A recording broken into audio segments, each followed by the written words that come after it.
listening to Power Producers Shop Talk, where we are refining and redefining the sales game by equipping you with the tools you need to differentiate yourself in the marketplace. Well, it's like when we audit the mod with Logic and give them the action items that they're going to use to lower their total cost of risk. Tactical skills that will help you provide deliverable value to your clients and prospects. Technology is not an expense, it's an investment. Look at what Think HR has done for our clients and even our team. It's an amazing product, and I'm so thankful we have that. And action items that you can provide to take your prospects and clients to the next level. Things are changing for us in 2021. Not all big business anymore. Now that we have CoverWallet on our team, it's amazing that we're going to be able to write small business profitably. This is Power Producer Shop Talk. Production redefined. Are you ready to feel the power?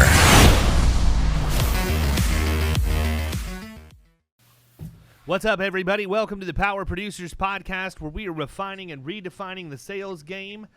I am flying solo. Kyle is on a trip, and I ended up recording podcasts without him here, so I'll have to answer that when he gets back. But listen, every once in a while, somebody does something so cool that I just have to pump the brakes and say, gotta go ahead and get this on a podcast ASAP. And so Chris Green is probably, outside of Josh Gurley, the first person that's going for a three-peat on the TPP.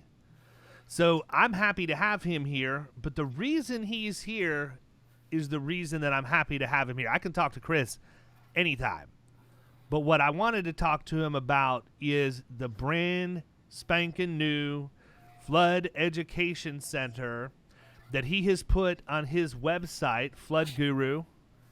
It's floodguru.com, right? No, it's floodinsuranceguru.com. Floodinsuranceguru.com. Got it. So, Chris, let's talk about it, man. I mean, I've watched everything that you've said. Look, I'm going to build this up a little bit. I picked up on the fact that you launched this on the 10-year anniversary of your mother's passing. Yep. And I don't think that was an accident. No, I had to really push for that date when we released it. I know you did, because when I saw you do it, I'm like, holy cow, it's not supposed to be done that quick. But talk about that a little bit, because your mom is somebody that I know. And look, everybody's mother has an impact on their life, but your mom had a very significant impact on yours and continues to do so, even though she's not here. So talk a little bit about why that's so special for you to hit that date. Well, I grew up with severe learning disability, was not supposed to go to college. My mom was in every IEP meeting with me. Ended up graduating. I live that every day right now, by the way. I mean, yeah. We were in Ethan's IEP meeting last week. So I remember in the 7th grade, I had a teacher who told my mom that she needed to accept the reality that I wasn't going to be the same as every child. I wasn't going to be able to go to college and all these things. And I remember my mom standing up one day and saying to the teacher that, no, you're wrong. This child one day is going to change the world, and you're going to be the ones laughing when you realize it. And then she stood up, walked out of the room, and turned around and said to me, one day you're going to change the world. I'm just not going to be here to see it. And it's actually some of the exact same words she said to me, literally the last words before she passed away. Well, there was also another high school educator I had that is still along this journey as well, named Kathy Burbage, who our consulting company is named after. Is that we are so committed to education, and the people that helped get us here, what I tell them is like, look, because they were always there is why we were here. And that's why it was so important to release it on that date. Like I told my siblings, I just felt that this was an easy way to honor my mom because of what she made on her commitment to education.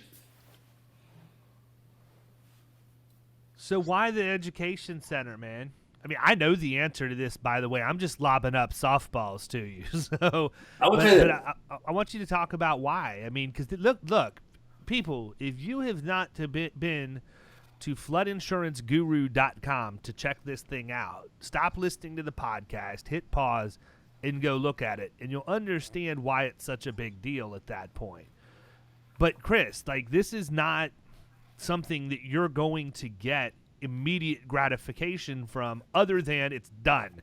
and the gratification of it being done. But in terms of what this is actually going to do, the movement that it's going to create, the revenue that it will subsequently bring in, not just for you, but for those people who are educated by the information, that's not going to happen right away. That's going to take a little bit of time. So why did you decide to do it now? Well, I will tell you this. It's actually been 4 years in the work. When I started producing flood education content just before January 2019, the ultimate goal is that one day we're going to have this in a library. Well, the reason we're going to have it in a library is that there's one of the things that frustrates me so badly is you go to a carrier site and they say they're providing all this education, but it's all salesy. Hey, send us more business. Send us all business. It's not really true educational in most situations. Or it's just an article, or it's just a video. And it's usually one of these animated videos. It's not somebody actually standing on location, explaining what's happening, how to approach this issue, how to overcome it. And when I started producing content, I said, look, that's one thing we're going to focus on. Our material is not going to be salesy. It's going to be strictly educational. If someone wants to reach out to us, sure, we'll have a CTA, but that's about it. And so when I started producing this content, I said, one day we're going to have one of the world's largest flood libraries, because that's where all this content's going to stay. People are going to be able to find information easily just by searching whatever they want. It was really just a dream. I didn't really think we'd be able to pull it together, put the layout the way we have. The company we worked with, which was Marcus Sheridan's company, who helped us build it. And so that was the big thing for me too, was that, hey, go into a YouTube channel, trying to search for something that an agent's asking me, and then sending them the video, the amount of time it was taking me to do that. What if I could just go to my learning center, type in what they're looking for, send them the link, and boom, like I just did the other day. What if I could use the learning center to help our referral partners, our real estate agents, our loan officers, insurance agents look like rock stars? Because at the end of the day, that's our job. Or what if we could help a property owner decide if taking that disaster assistance loan is a good idea through the SBA? What are the short-term, what are the long-term impacts? What if we could use the learning center to get to them before they made that decision, so we could help them make a better decision? So that's why the learning center. And I tell people, I say, look, the learning center for me, it was kind of a personal mission to use our learning center to really change the narrative of what's been in the industry for so long, especially when it comes to flood, that no one wants to touch it, or I can't get the information I need. Hopefully the learning center does that now, and it's got information that's actually added daily. We put every single flood map update across the country on there. I just put 2 on there a couple days ago. I'm shooting 8 more videos on new flood map updates next week that'll have articles and videos on there of exactly what all this means. It has been a tremendous amount of work, right? Like, just the basics of shooting video every single day is enough work. Then to take that and organize that information and create a repository where all of it can be warehoused and then subsequently indexed by a variety of tags, so that you can go in and filter that to get exactly the view that you want. I mean, this has been it had to have been a really cool experience just to participate in putting this together. And I gotta believe that you've learned quite a bit through the process too, that you may not have known just working with a group like Marcus's company to help you put it together. There has to have been a lot of two-way education back and forth there. But one of the things that I really liked when I first went there was the fact it's truly an educational center. Now, look, you got calls to action. If somebody wants a flood quote, they can click a button to get a flood quote, but it's not in your face. It's not like, and for a flood quote, contact, you're not reading ads in the middle of your videos and everything else. It's purely educational.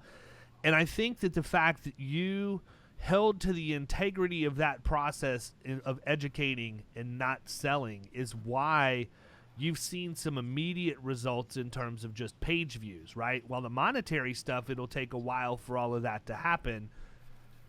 The fact that you're seeing traffic, like you've seen a pretty significant increase in traffic almost right out of the box, right? Dude, we've seen almost a 50% increase in traffic in just about a week's time with our website. Yeah, that was my guess. I didn't want to say 50%, but I felt like that's kind of where it was. It was when we looked at January compared to February. But the other thing is, I actually am studying the customer experience. So as people are searching things they're searching for, if either they're not on there, or if they search for this video, then maybe we can filter them into this video next. So honestly, I'm really obsessing over the customer experience. And one thing is, I'm actually going in and testing it myself on mobile and everything else. Of hey, how's this experience? Or for example, the other day we had property managers looking for something. We didn't have property managers as a persona on there. So I went on there and I added property managers where just property managers could search for things, because that's a big area of people that we work with that are always asking questions. Or property managers. Do I need to put all these buildings on one policy? Can I put them on one policy, or should I? What happens if I file a claim on this one? Am I going to get non-renewed on the other ones? All these different factors. And so that's what, like I tell people, we are really listening to the feedback and we're changing it based on what people are telling us. And that's one reason why we're really having to hire somebody internally to help manage our learning center every day. Is the data that we're putting up. We're constantly changing thumbnails. We're taking stuff in. We're taking stuff out. I myself have stayed up to almost 3 o'clock every morning tagging this stuff as we took it live. But then the very next day, I went back and changed almost all the tags, because I'm like, look, if an insurance agent is searching for flood map updates in Alabama, I do not want anything from Mississippi coming up. I want strictly what they're looking for to come up to create a better customer experience for them. I do not want to overwhelm them with information.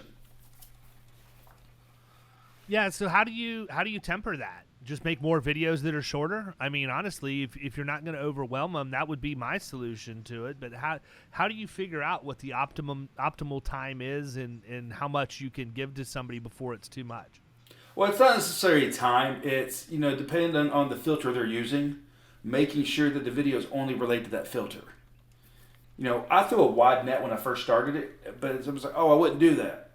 I would start, very limited. I said, no, I can always pull back with the data than throwing this wide net afterwards. And that's exactly what we're doing, is that we threw this wide net. We were working with Marcus's company, and they even came to us and said, look, data showed us this before. You've come to us, and you said, you feel like people are searching for this. We did the testing. We collected the data, and you were absolutely right. People want to search based on the type of content. They want to know, hey, I can search by video. I can search by blog. I can search by podcast. We haven't had that data before with a learning center to understand really what people are searching for. So I tell people, one of the key successes of the learning center, though, is really listening to that data. When people give you feedback, don't get an ego and say, whatever, or, I'm better than that. Really listen to it so that you can continue to improve it. That's where companies crumble. They're not willing to change their products based on customer feedback. That's one of the things I love about Better Agency. They actually listen to their customers. When you're looking at a CRM, or some people may even call it an AMS, they really listen to the customers and what the customers are asking for and the kind of customer experience they give them. And that's really what we want with that learning center is, hey, it's here for you. How can we make it better for you? And it's one of the reasons why I actually took a pop-up form off of our learning center that would ask, hey, if you want to get a flood insurance proposal or whatever, or hey, can we help you with education or flood insurance change? The pop-up, what to me was distracted me from the learning center, so we took it off altogether. Someone's like, whoa, you got to get subscribers for the learning center, even though we still got that at the bottom. I said, look, that needs to be minimized. I'm not worried about subscribers on there. I'm worried about delivering the information to somebody when they're looking for it. The one thing you said there was what I was hoping I heard you say, and it's exactly what I was going to reaffirm, and that is, if you're going to be successful in marketing, you have to be a good listener. You have to listen, not just to what your clients or your prospects are telling you, but what the data is telling you based on, visits to your site, what pages they're going to, length of time watch, like all of the different things that we can monitor these days. And I mean, to me, I don't know. I'm going to make a statement. If you're not having success with your marketing, it's because you're not listening. Period. Like, this is an open book test, man. Gone are the days where you slap something in the newspaper as an ad and you hope for the best. We can know literally anything and everything about anybody who consumes our content. And so the first step for any of us is to actually create the content, actually the first step is to commit to create the content. Then the second step is to actually create it. Then the third step is to distribute it. And then the fourth step is to go back and look at the information you get from that distribution and see, what kind of penetration rates you're getting and everything else. I think that sometimes we get so proud that we actually created content that we stop there. We don't, we don't get into all of the whys behind that and really drilling down. Sometimes it might be just a simple tweak here or there. Sometimes your messaging is completely off. But we have to be willing to let that data take us where it wants to take us, right? And not dig our heels in and say, nope, this is the way I've always done it. I know I'm right in what I'm saying. Well, guess what? You may be right in what you're saying, but it's the wrong message for the people who are on your site. We can't get caught up on, hey, I want to deliver this piece of content. What we need to get caught up on is, hey, my customers want this piece of content. Because that's what happens is you create this awesome blog, this awesome video. Nobody's viewing it. Nobody's reading the article. Because you're delivering content that people aren't either searching for or need. You're delivering content that you want to deliver. Now, I will say, we do some content that we personally want to do, yes. But we really try to focus on what our customers do. And for example with that, we go to our blogs once a month. We look at the top blogs that have the views. Just a general blog. Let's say, what is flood zone AE? Now we go back and say, hey, understanding flood zone AE in Alabama based on viewers from Alabama. Hey, people in Alabama are wanting this information, so let's cater this piece of content more specifically to people in Alabama.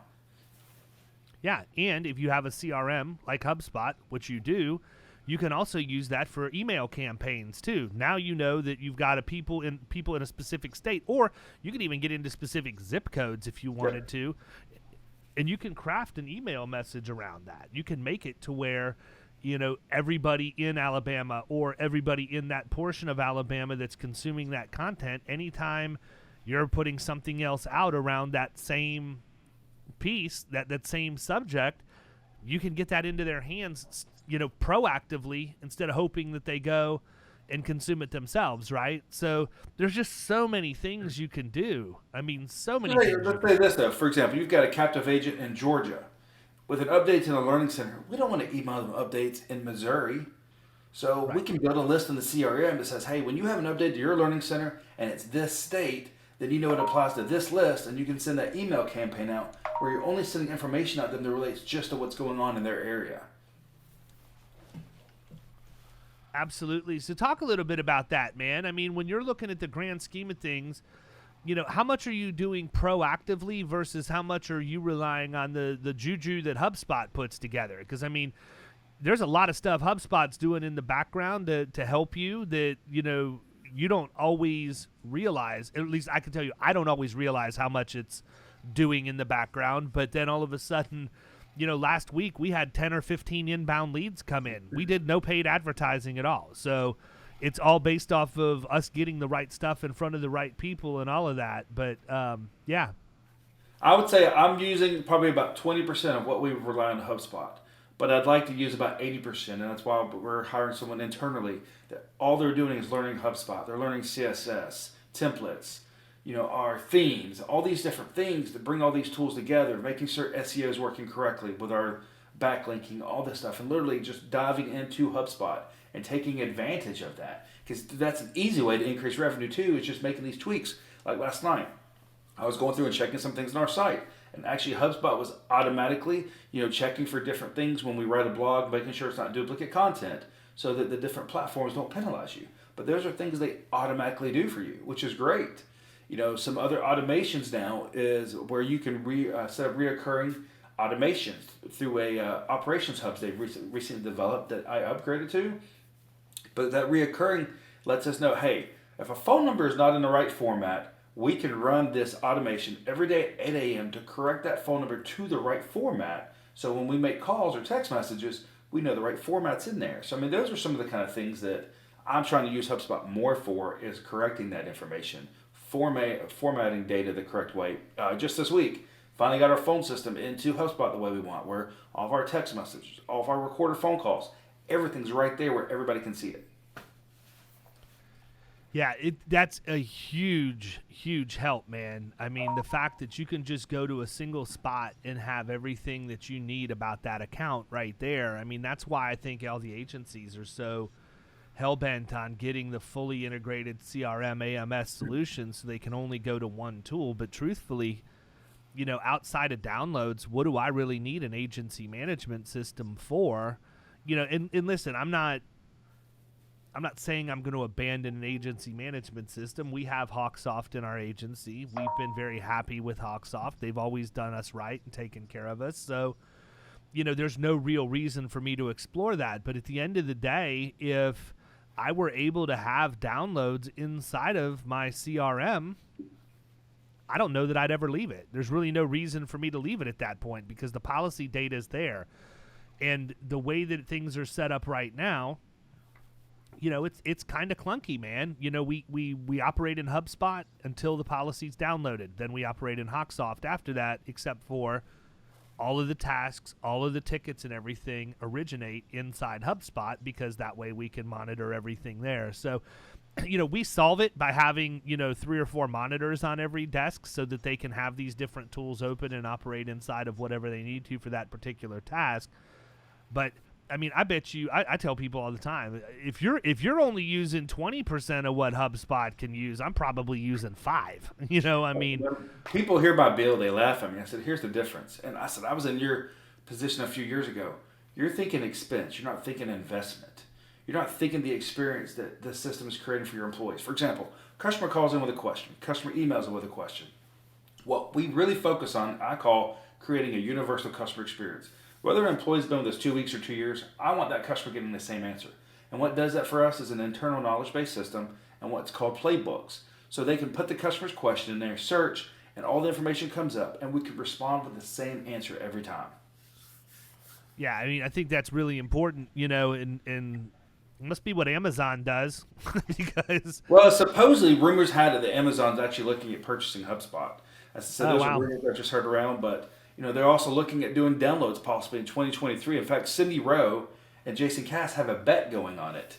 I think Cass has to run a marathon. Cass he does, but he's a little bit late to that dance. There's plenty of people that have been working on downloads with HubSpot long before that podcast came out. I do think it's going to happen in the next year. I mean, I can tell you from firsthand knowledge that I think it's going to happen in the next year, and it'll be interesting to see when it does what that looks like because HubSpot has basically turned their product into an all-in-one solution. I mean, you can handle everything from payments to CRM to service for marketing, for sales. I mean, it's like, and that's the beauty of it, right? When you're in a software, when you're in a program like that where it's being developed and they again listen to what people want and they can continue to make that evolve, there really is nowhere that it's gonna end. They can just continue to make it evolve and make it evolve and make it evolve, and the user experience doesn't suffer, in my opinion, at all. It only gets better. So I have a good friend, Ben Brown, up in Pennsylvania. We go back and forth on HubSpot all the time. He's like, you're eventually going to get me on HubSpot. But we've been talking a lot about Pandadoc lately. And I showed him, hey, look, we can go from a customer visiting our website to finalizing something with them without having an actual conversation with them until they're ready to finalize based on the content that we're giving to them between articles and videos and all this stuff, so that when we pick the phone up, a lot of times it's just to verify a couple things and maybe get credit card information because we've already answered all their questions. Mm-hmm. And he's like, how can you do that? I said, well, that's if you build it out the right way, if you're using content the right way, you're addressing these questions. You're not spending 2 hours or 2 weeks going back and forth on questions that have already been answered through the content that's stored inside of HubSpot. Same reason why I have my website inside of HubSpot. Like I tell people, look, if I didn't have my website inside of HubSpot, I'd definitely be on Advisor Evolved. But even having the Learning Center on HubSpot and having all that data inside of there and having all that stuff available, it just makes it really easy. So much that now, we're building out a client portal with it. We're building out an app with it. We're building out a referral partner dashboard. That we've got a HubSpot guy that was referred over to us by Glovebox.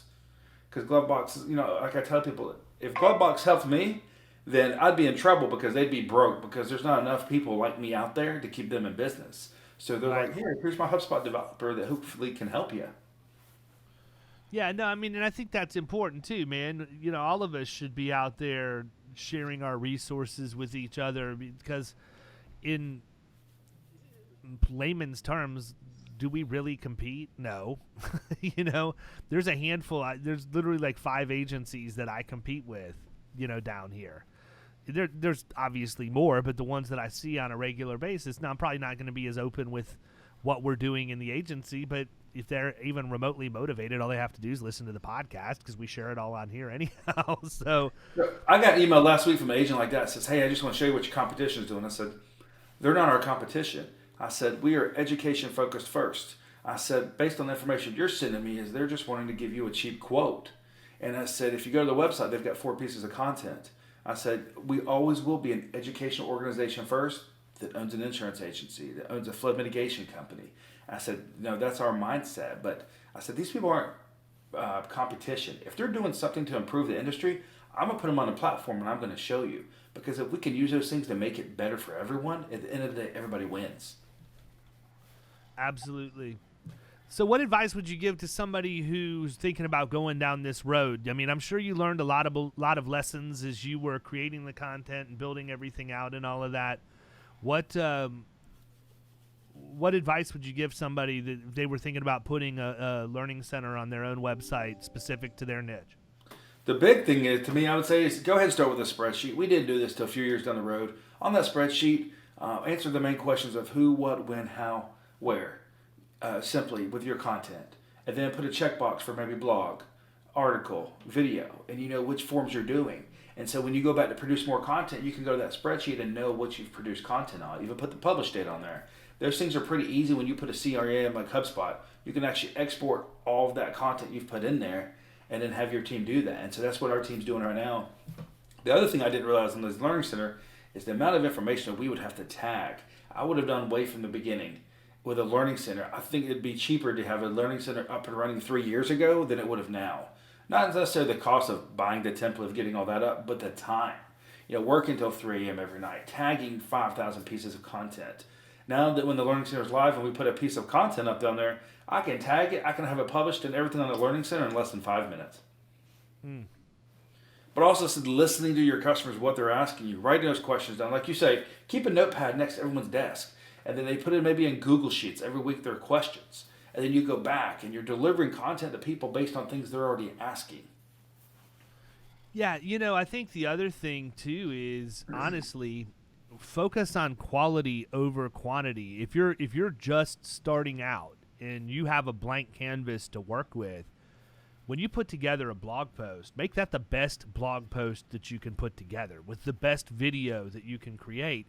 And don't stop there. Take the time to go in and enter your keywords into your SEO plugin on the back end of your site. Make sure that you're doing the backlinks to other articles outside of your domain and inside of your domain. Do everything you can to optimize the search engine optimization on those posts when you do them, because if you do them right the first time, you don't have to go back and do a bunch of cleanup. We're in a process right now where I'm killing 2 birds with 1 stone because I'm using it as an opportunity to train my oldest son, who joined the agency full time, to handle all of our media stuff at this point. He's going to do all of our videos and, you know, not create them, but the mechanics, the editing of the blog posts, the posting. We're still going to create the content ourselves. But now one of his projects is going to be go through every single blog post on the Killing Commercial website and run it through the Yoast plugin, put the keywords in, do the backlinks, do everything the way that I should have done it to begin with. Why didn't I do it? Well, you know, because I really wasn't that concerned about people going to Google to find me. I have a pretty good audience as it stands, and I just wanted to get content out for them.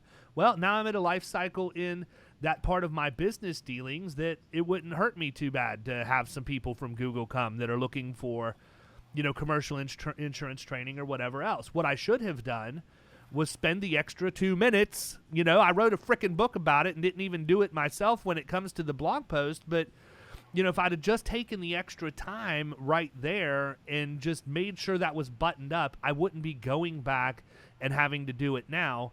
And the $1 million question is, how much business have I not gotten because I've not been found because I didn't take that time? So you heard it from the horse's mouth. I wrote the book. I didn't do it, and I'm paying the consequences for it. And you talk about quality over quantity. Now, we just entered our 39th month in a row of producing videos, and I tell people, look, we've produced a lot of trash when it comes to content, just to produce content to stay in front of people. But, you know, I've gone back now, and I'm hiring an SEO specialist to go through every single blog that we've ever written, every video, making sure it's optimized. That's something else from the beginning. Hey, if you could maybe train someone on your staff. The cool thing is HubSpot does this HubSpot Academy thing and trains all these people for free on how to use some of these tools. hire somebody in high school, get a VA to do it like we've done. And then having a content writer that's pushing out these articles every day for us right now that's internally on our team. Those are some things I wish I would have gotten ahead of, because it's going to cost us a lot more money to go back and optimize all those articles long term than it would have from the beginning. Yeah, and it's a pain to do it, right? I shouldn't say it's a pain. It's just tedious work. And when you're trying to get something out because you want it to get it in front of people, that's the first thing that gets cut. And it's kind of that's where our mind goes. But it really is counterintuitive. If you take a little bit longer, you're actually going to get better results than if you just get it out as quick as you can. And, lesson learned, right? I'm just glad to know you're doing the same thing I'm doing, because I'm biting the bullet at this point. It is going to cost me money I shouldn't have to spend. If I would have done it right the first time, I wouldn't have to go back and clean it up. So people, if you're going to start a content marketing strategy, just do it right the first time. Take your time, And here's the other thing. If you're just getting started, don't just go don't just go publish a post and then the next week one more post, then the next week one more post. Write your stuff, get it cleaned up, put it into a Dropbox, get 4 or 5 posts together, go in, do them all at one time, and then schedule them to publish onto your site once a week, right? So that you've got some critical mass built, and that buys you time to continue creating content. So if you decide, I'm going to do this, but I can only do one a week, I can't do one a day, I can only do one a week, then you can go in, get yourself a head start, put it in Dropbox, get it onto your website, get it optimized, schedule it to come out. If you're going to do it in a batch, one a week, whatever you want your frequency to be, but have it be one a week. And then next week, do a post. The next week, do a post. Guess what? You will always stay 4 or 5 weeks ahead if you can do it that way. And that's where I think a lot of people get messed up when they're in the content creation game, is because they just don't get that head start. And then when they do have it, they know they have it. And so it's just like going to the gym. You skip one day, next thing you know, you've skipped a year, and you're 50 pounds heavier than you were. Well, why? Well, because you quit the habit that you created, and it made it real easy for you to fall into bad habits. This is no different than that. So no, it's why, on our videos, I try to stay, if possible, a week to 2 weeks ahead. But when we're producing all this content, I tell people, one of the biggest mistakes I learned just about a month ago was not taking everything from our YouTube channel and at least putting it on our website with a quick description. In this video, you'll learn this. When I did that, I saw a massive increase in web traffic. And I should have done that from the beginning. Had I done that from the beginning, our website traffic could have been 5,000-10,000 visitors a month a couple years ago instead of 4 years down the road. I honestly believe that you'll get more traction on your learning center on your domain than you'd get with that same content on YouTube. Yep. I do too, because I said, first of all, with YouTube, getting them over your website can be a challenge. And at least on the Learning Center, they're already on the website. Yeah, absolutely. And you're right. I mean, I don't know what the stats are. Bradley Flowers could probably tell us, because he's the king of knowing stats like this. But it would be interesting to see what the average watch time on your YouTube channel is versus your average watch time on your own domain. And I know you can watch it you can get those stats on your own domain because you're using Vidyard, and it gives you a ton of analytics. But I can tell you exactly who's watching the Learning Center right now. When I looked this morning, our average users on our Learning Center for more than 3.5 minutes. That's substantial. That is very. Everybody laughs at that, but look, if you get above 30 seconds, you're doing something right. Yeah, I can tell you, I'm going to misquote Bradley, but I know that he and I have talked about this before, but I know that if you take the top 10 most watched videos of all time on Facebook, the average watch time is just a little over a minute. The top 10 most viewed of all time.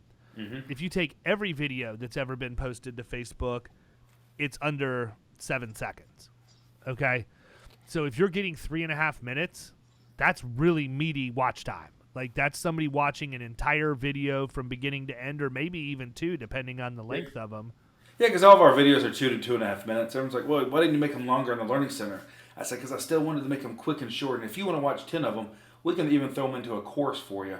But I wanted you to be able to get those nuggets and go right away and be able to use it instead of sitting through a video for 30 minutes. Yeah, if you've got 25 minutes, you can watch as many videos as you want to fill that 25. If you've got 2.5, you don't want a 25-minute video you have to fast forward through looking for what it is that you're trying to learn, right? So I think that it's going to definitely – look, I've said this all along. I would rather have 500 of exactly the right person watching my stuff than 500,000 people that really aren't relevant to it. Yep. And I think we get caught up in statistics and numbers, and we worry about that. And I don't care, man. I really don't. Like, I put a lot of energy into content creation, and then I'll go and I'll look at my YouTube channel, and something that I thought was absolute gold has 57 views. And I'm like, what? How does this only have 57 views? But guess what? If that was 57 middle market property and casualty producers that can take what that information was and go out and write business as a result, I win, right? I win all day. If it's 500,000 people watching it and nobody ever takes action on it, that means nothing to me. I don't create content to be popular or to win a popularity contest. I do it to help people shorten the learning curve that existed when I got into this industry, and I didn't have that. So we've been going about 35 minutes. I'm actually going to put this on Shop Talk because I can fast track it as opposed to doing a full episode. So what haven't we talked about as we're getting ready to wrap up? What haven't we talked about that you want to make sure everybody hears today? Well, I'll tell you this. On the Learning Center, if you can't find what you're looking for, if it doesn't have it, make sure to fill out a contact us form. In the notes, put, hey, I'm looking for this if your Learning Center doesn't have this. And we will go and actually create that content, particularly just for you, if it's not on there. That's how committed we are to making sure this Learning Center is for property owners out there, the investors, the loan officers, the realtors, the insurance agents. Everyone's like, I don't know why you're giving all this information to insurance agents. They're going to take all your business away. I said, no.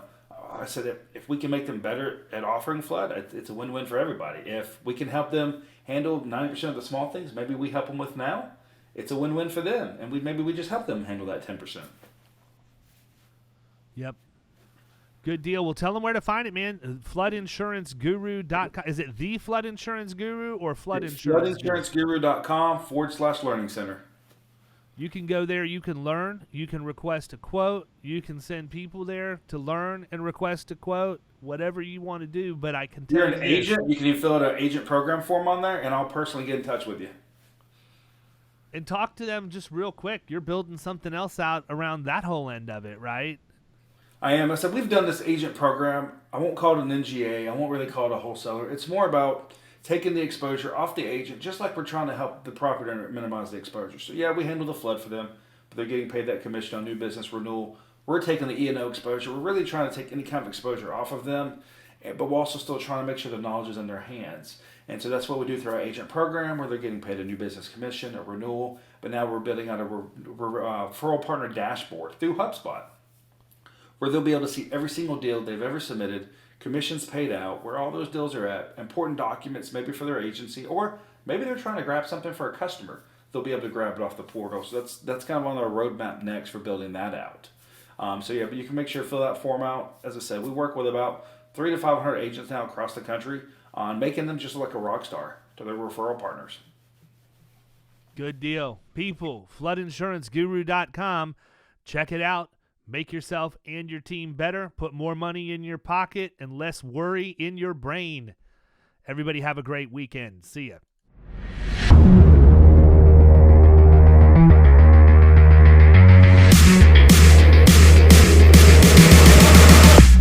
You've been listening to Power Producers Shop Talk. You can follow us at the Power Producers Podcast on Facebook and Instagram. And if you want to take your game to the next level, check out our commercial insurance training course at killingcommercial.com or visit Amazon to pick up a copy of our international best-selling book, The Extra 2 Minutes.